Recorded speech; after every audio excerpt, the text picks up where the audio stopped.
Hey guys, I'm Joy. In this video, I'm going to show you guys my process behind making an animatic, and specifically a musical animatic. It's been about 6 months since I made my No Good Deed Wicked animatic, and in that journey, well, it took me 6 months to make it, which was way too long by the way, guys. You should not spend 6 months on animatic, but I definitely learned a lot from the process in terms of things I should have done, things I should not have done.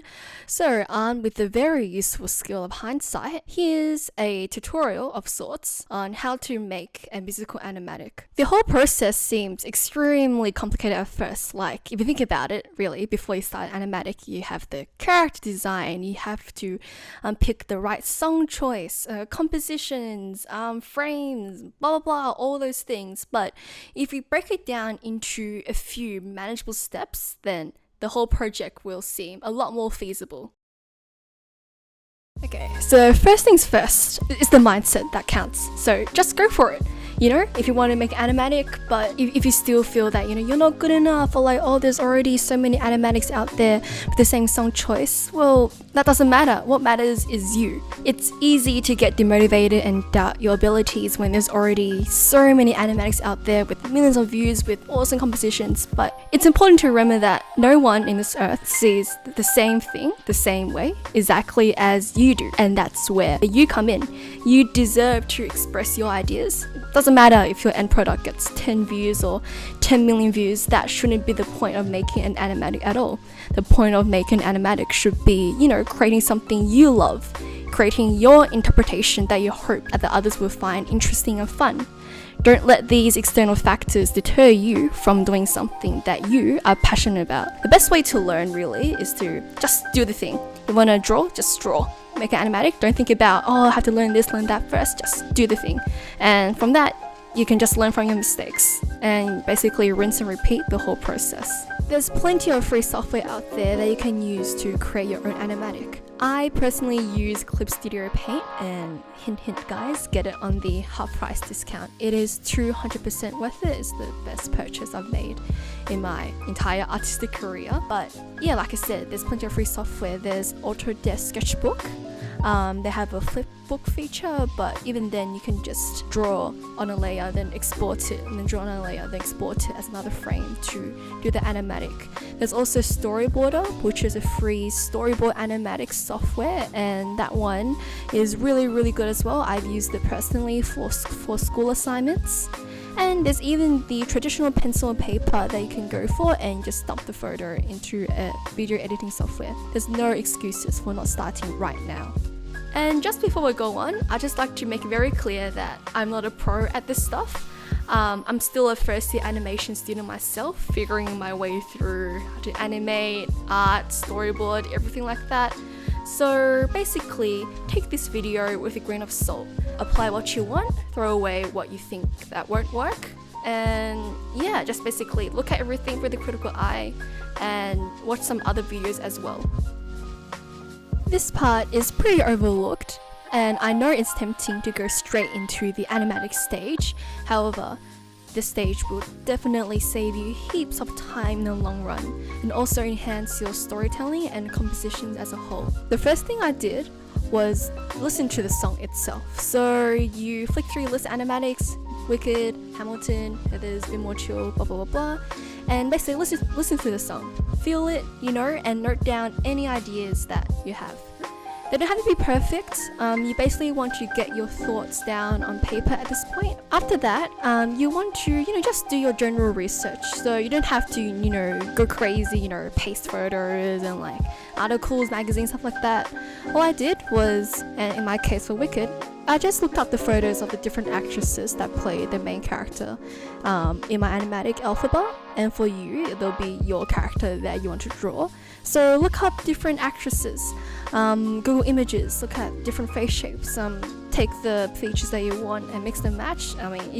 This is literally your own character design at this point.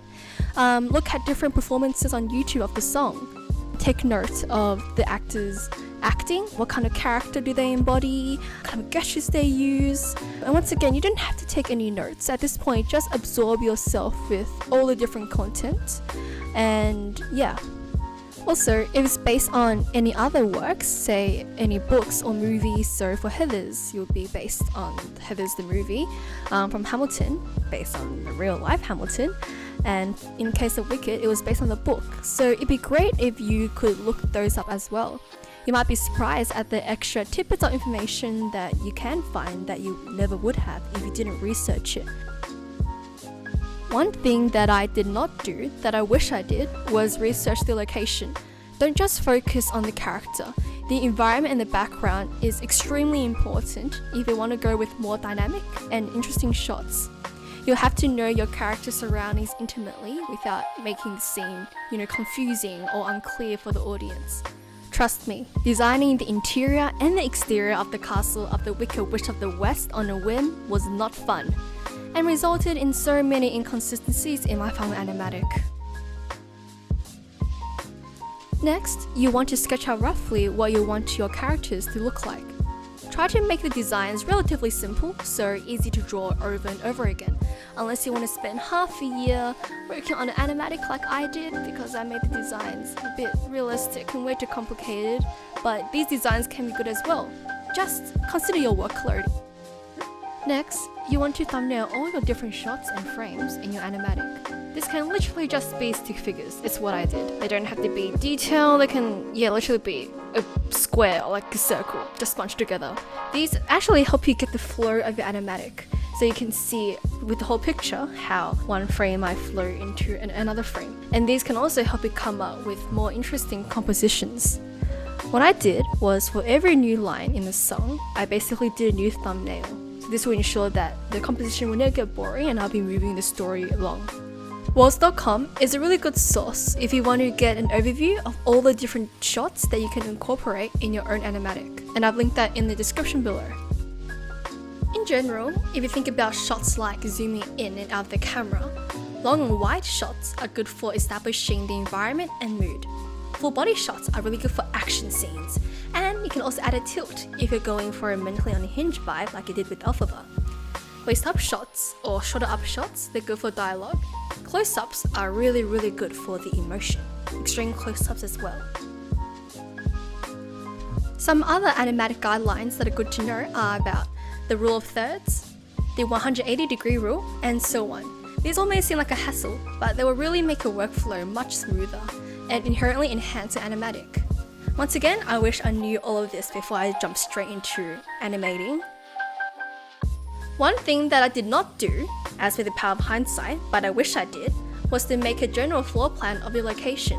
So it's like an architect's floor plan, but really much more simpler. You simply have to include the general objects and also just a little circle representing where your character is and where it will move throughout the scene. It's so important to know where characters are in 3D space. Okay, before we start, make sure to set up your layers manageably. For me, I just kind of did my sketch and liner on the same layer, and I didn't really worry about clean lines. Because for me, I guess the purpose of the animatic is to showcase the movement and the emotion. You'd rather have more frames with roughly drawn characters that might be non-model rather than just one perfectly rendered frame every 5 minutes that stands still. I also added a color layer below and also a magical effects layer. Really, it depends on the scene they want to create, and it's up to you to how you organize it as well. Just make sure that you have a clear structure. This is also one thing that I did rather poorly in my Wicked animatic. As you can see, I did not number my layers properly at all. It's going everywhere. Sometimes I did my liner on the color layer, sometimes I forgot and did my color on the liner layer. Yeah, it was generally a mess. And sometimes I didn't have enough layers to do what I wanted, so I had to create new layers and everything. So yeah, don't be like me. Please have a proper structure. And now we'll move on to a few more sets of animatic tips. So first of all, timing. How do you time your animatic in beat to the music? And that's pretty simple to answer. Usually every song has a set beat. The proper name for it is beats per minute. And you can usually find it by clicking or clapping in time to the music. Generally, make sure that all your frames fall onto that beat, so it's in sync with the music. Because if it's offbeat or if it's not perfectly in sync, then the end result is just going to look weird and offbeat. And how do you know exactly how many frames to do per line in the music? Well, this is really personal, it's up to you. For me, I usually had a new frame with every intonation in, I guess, the sing and the voice. This way you can really sell the movement.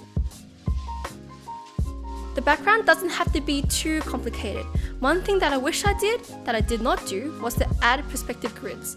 If you look at professional animatics and storyboard, every one of them has those grids. The grid is to show where the character is in the 3D space. So if it's a headshot, draw the perspective grid for the sky. If it's more like a full body shot and you can see the ground, draw a perspective grid for the ground. If you compare no grid at all to with the grid, it really makes a lot of difference, even with just a few lines. It adds so much depth into your composition, and you can see where the character is in space instead of them just floating around on an empty background.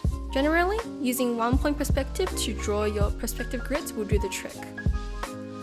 And our last tip is how to draw humans. Well, I still ask myself that question sometimes, I still cannot get that right. But one golden tip I have for that is to use reference, and use a lot of reference. I know there's some weird stigma in the art community about like, oh, you can't use reference. Like, no. Reference is an essential part of getting the movement right, getting the emotion right. So what I suggest you do is to watch videos of that song being performed and take photos of yourself for reference. Hopefully no one goes through my camera feed. And that's it. This is actually my very first YouTube video, so I sincerely hope that you guys got something out of this tutorial. I definitely will be posting more content like this in the future and more animatics as well. Hint hint, if you guys remember the original animatic I showed in this video, that would definitely be going up relatively soon if all things go to plan. So yeah, stick around if you want to see more stuff like this and also more animatics as well. See ya!